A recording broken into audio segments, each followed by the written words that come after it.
அருணாச்சல பிரதேசம் இந்தியாவின் ஒரு பகுதிதான் சீனாவுக்கு பதிலடி கொடுத்த இந்தியா. அருணாச்சல பிரதேசத்தில் உள்ள இடங்களுக்கு மீண்டும் மீண்டும் சீனா பெயர் மாற்ற முயற்சிப்பதை இந்தியா கடுமையாக நிராகரித்தது. அந்த முயற்சிகள் வீண் மற்றும் ஆபத்தானவை என்றும் கூறியது.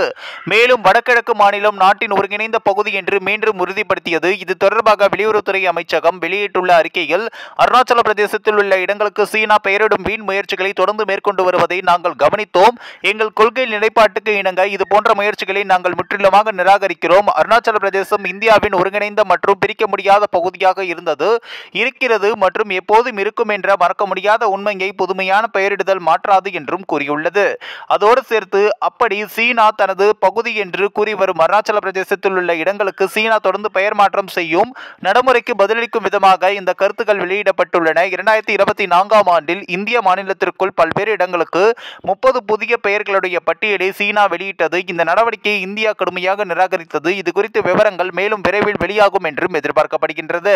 இந்த ஒரு வீடியோ குறித்து உங்களுடைய கருத்துக்களை நீங்க மறக்காம கமெண்ட்ஸ்ல சொல்லுங்க. நம்ம ஏஷியநெட் நியூஸ் தமிழையும் தொடர்ந்து ஃபாலோ பண்ணுங்க.